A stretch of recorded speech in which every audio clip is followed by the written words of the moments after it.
평등을 강조하는 시각 존 롤스. 대부분의 미국인은 사회계약에 서명한 적이 없다. 사실 공무원을 제외하고 미국 사람 중 헌법 준수에 동의한 사람은 기여한 시민, 즉 시민권을 받으며 충성을 서약한 이주자들 뿐이다. 그 외의 사람들은 동의하라는 요구나 심지어 동의하느냐라는 질문도 받아보지 않았다. 그렇다면 왜 우리는 법을 지켜야 할까? 그리고 무슨 근거로 우리 정부가 그러한 합의에 기반을 두고 있다고 말할 수 있을까? 존 로크는 우리가 암묵적으로 합의했다고 말한다. 정보의 혜택을 누리는 사람, 심지어 고속도로를 달리는 사람도 법에 암묵적으로 합의했기에 이에 구속된다고 말한다. 하지만 암묵적 합의는 실제 합의에 비해 흐릿한 형태다. 단지 마을을 통과하는 행위가 헌법을 비준하는 행위와 도덕적으로 유사하다고 보기는 어렵다. 이마누엘 칸트는 가상적 합의를 주장한다. 하지만 대중 전체가 동의할 정도로 법이 아무리 정당하더라도 이 역시 실제 사회의 계약을 변형된 대안일 뿐이다. 가상적 합의가 어떻게 진짜 합의의 도덕성을 대체할 수 있을까? 미국 정치 철학자 존 롤스는 이 질문에 분명한 답을 내놓는다. 그는 정의론 1971년이라는 책에서 우리가 원초적으로 평등한 상황에서 어떤 원칙에 동의할 것인지를 묻는 방법으로 정의를 생각해 보고자 주장한다. 롤스의 추론은 다음과 같다. 우리가 집단 생활을 지배할 원칙을 정하기 위해, 즉 사회계약을 작성하기 위해 현재의 모습대로 한자리에 모여 있다고 가정하자. 어떤 원칙을 선택할까? 아마도 쉽지 않은 일이 될 것이다. 저마다 각자의 이해관계, 도덕적, 종교적 신념, 사회적 지위에 유리한 서로 다른 원칙을 선호할 것이다. 어떤 사람은 부자고 어떤 사람은 가난하다. 어떤 사람은 권력이 있고 화려한 인맥도 있지만 어떤 사람은 그렇지 못하다. 어떤 사람은 인종, 민족, 종교 면에서 소수 집단에 속하고 어떤 사람은 그 반대다. 어쩌면 타협점을 찾을 수도 있다. 하지만 타협을 하더라도 다른 사람들보다 더 우월한 지위에 있는 이들이 더 큰 협상력을 발휘한 결과일지 모른다. 그런 식으로 합의된 사회계약을 정당하다고 말하기는 어렵다. 이제 한 가지 가상의 사고 실험을 해보자. 원칙을 정하려고 모인 사람들이 각자 자기가 사회에서 어떤 위치에 있는지 잠시 잊게 된다고 상상해보자. 즉 자신이 어떤 사람인지 일시적으로나마 전혀 알 수 없는 무지의 장막 뒤에서 선택해야 한다고 상상하자.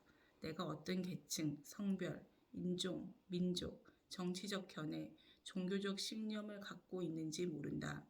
내가 건강한지, 허약한지, 고등교육을 받았는지, 고등학교를 중퇴했는지, 좋은 집안에서 태어났는지, 문제 있는 집안에서 태어났는지 전혀 모르기 때문에 내게 무엇이 유리하고 무엇이 불리한지도 모른다. 그야말로 자신에 대해 아무것도 모르는 원초적으로 평등한 위치에서 선택하게 된다. 이처럼 협상에서 어느 누구도 우월한 위치에 있지 않다면 우리가 합의한 원칙은 정당하다고 할 수 있다. 롤스가 생각한 사회계약의 개념은 이처럼 원초적으로 평등한 위치에서 이루어지는 가상적 합의다. 롤스는 이성적이며 자기 이익을 추구하는 인간으로서 우리가 만약 그런 상황에 놓인다면 어떤 원칙을 고를지 자문해 보라고 말한다. 그는 인간이 현실에서 자기 이익에만 동기부여되어 움직인다고 생각하지는 않는다. 다만 사고 실험을 위해 도덕적, 종교적 신념을 배제할 뿐이다. 과연 우리는 어떤 원칙을 택할까? 우선 공리주의를 택하지 않을 것이라고 그는 추론했다. 우리는 무지의 장막 뒤에서 어쩌면 내가 억압받는 소수에 속할지도 몰라 라고 생각할 수도 있다. 또한 군중의 쾌락을 위해 자신이 사자에게 던져지는 기독교인이 되는 위험을 무릅쓸 사람도 없을 것이다. 완전한 자유지상주의의 원칙을 선택해 시장 경제 체계에서 벌어들인 돈을 몽땅 소유할 권리를 인정할 사람 역시 없을 것이다. 사람들은 이렇게 추론한다. 나는 빌 게이츠일 수도 있지만 어쩌면 노숙자일지도 몰라. 그러니 가난한 데다 도움도 못 받을 상황에 놓을지도 모를 제도는 피하는 것이 좋겠어. 로이스는 이 가상적 계약으로부터 두 가지 정의의 원칙이 드러난다고 믿는다.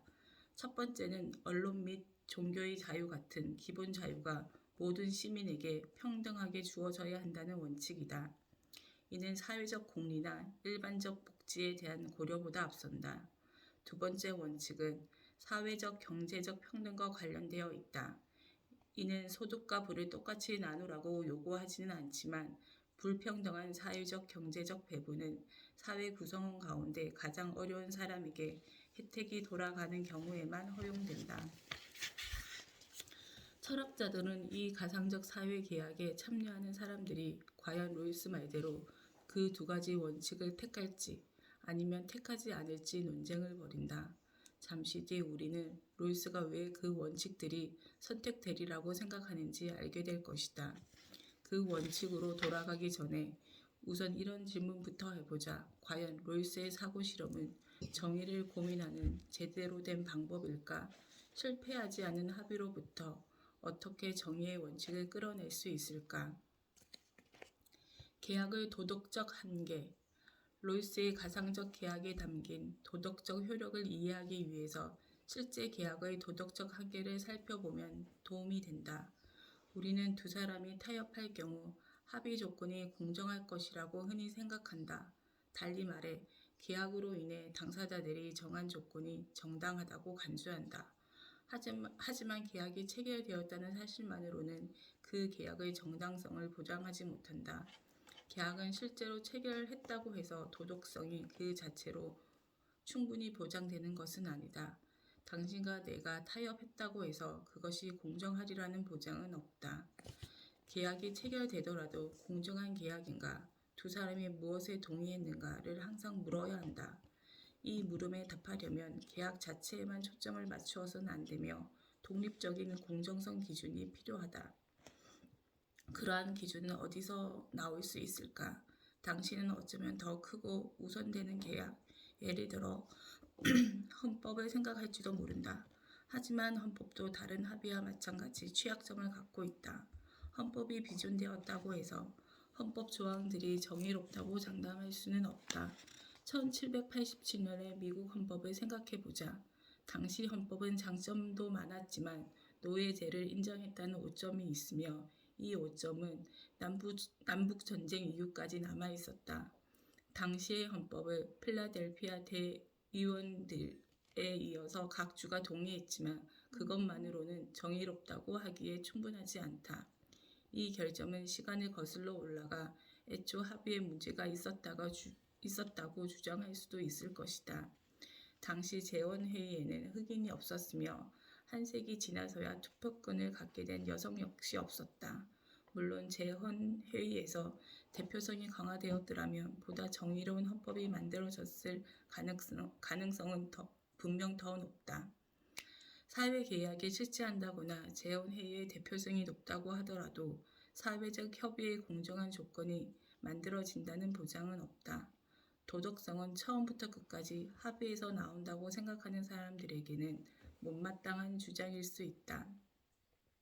하지만 이에 대해서는 논란이 크지 않다. 우리는 거래의 공정성에 회의를 느끼는 경우가 많다. 그리고 옳지 않은 거래로 이어지는 경우도 많다. 예를 들어 어느 한쪽이 협상에 더 능숙하다든지 더 유리한 위치에 있다든지 거래 대상의 가치를 더 잘 아는 경우다. 영화 대부에서는 돈 콜레오네의 유명한 대사가 나온다. 나는 그에게 거부할 수 없는 제안을 할 걸세. 이 말은 대부분의 협상에서 어느 정도 행사되는 압력을 극단적 형태로 보여준다. 하지만 애초에 정한 계약 조건이 공정치 않다는 사실을 발견했다고 해서 원하면 아무 때나 합의를 파기해도 좋다는 의미는 아니다. 완전히 공정한 거래는 아니더라도 어느 정도 이행할 의무가 있다. 부당한 요소가 있더라도 합의는 중요하기 때문이다. 하지만 합의가 생각만큼 그렇게 결정적으로 중요하지 않은 경우도 있다. 우리는 흔히 합의의 도덕적 역할과 다른 의무의 원천에 자주 혼동한다. 우리가 거래를 한다고 가정해보자. 당신이 내게 바닷가재 100마리를 가져다 주면 나는 당신에게 1,000달러를 지불하기로 했다. 당신은 바닷가재를 잡아 배달했고 나는 맛있게 먹었지만 돈을 주지 않는다. 당신은 내가 당신에게 채무가 있다고 말한다. 내가 그 이유를 묻자 당신은 우리가 한 약속을 거론하고 더불어 내가 누린 혜택도 지적할 것이다. 그러면서 당신 덕에 내가 혜택을 보았으니 나는 그것을 갚을 의무가 있다고 말할 것이다. 이번에는 같은 거래를 하되 당신이 바닷가재를 잡아 내게 배달하려고 나간 사이에 내 마음이 바뀌었다고 가정해보자. 나는 아무튼 바닷가재를 먹고 싶지 않아졌다. 당신은 여전히 바닷가재를 잡으려 한다. 내가 말한다. 나는 당신에게 아무런 채무도 없습니다. 이번에는 내가 혜택을 본 게 없거든요. 그러면 당신은 우리가 했던 약속을 거론하는 동시에 내가 바닷가재를 살 것이라고 기대해 열심히 바닷가재를 잡는 당신의 수고를 지적할 것이다. 당신이 나를 위해 고생했으니 내가 그 대가를 지불할 의무가 있다고 말할 것이다. 그럼 이제는 혜택의 대가를 지불하거나 나를 위한 수고에 보상해야 할 도덕적 부담이 더해지지는 않는 오직 합의에 기초한 의무만 있는 경우를 가정해보자. 이번에도 같은 거래를 했지만 계약한 뒤 얼마 안 되어 즉 당신이 시간을 들여 바닷가재를 잡기 전에 내가 다시 전화를 걸어 이렇게 말했다고 하자. 마음이 바뀌었습니다. 바닷가재를 갖다 주지 마세요. 그래도 나는 여전히 당신에게 1,000달러의 채무를 지게 될까? 당신은 거래는 거래라고 주장하면서 내가 어떤 혜택이나 도움을 받지 않았어도 애초에 합의했으니 그에 따른 의무가 있다고 주장할까? 법 사상가들은 오래전부터 이런 주제를 놓고 논쟁을 벌였다. 합의만으로도 의무가 생길까? 아니면 혜택이나 도움을 주고받은 뒤에야 의무가 생길까? 이 논쟁은 우리가 흔히 간과하는 계약의 도덕적 문제를 보여준다. 즉, 실제 계약은 자율과 호혜라는 두 가지 이상의 실현을 통해 도덕적 효력을 갖는다는 사실이다. 자발적으로 맺은 계약은 자유를 표현한다. 계약으로 생긴 의무는 스스로 부여한 것이기에 중요하다. 상호 이익을 위한 도구로서 계약은 호혜라는 이상에서 나온다. 계약을 이행할 의무는 상대가 우리에게 준 혜택의 대가를 지불하는 의무에서 발생한다. 현실에서 이러한 이상, 자율과 호혜는 불완전하게 실현된다. 어떤 합의는 자발적으로 맺어졌음에도 서로 간의 혜택이 돌아가지 않는다. 또 어떤 때는 계약을 하지 않더라도 호혜의 원칙에 따라 내가 얻은 혜택의 대가를 지불하는 의무가 생길 수도 있다. 여기에 합의의 도덕적 한계가 있다. 즉, 어떤 경우에는 합의만으로 도덕적으로 구속되는 의무가 생기지 않고 어떤 경우에는 합의가 필요하지 않을 수도 있다. 또 읽는 거야?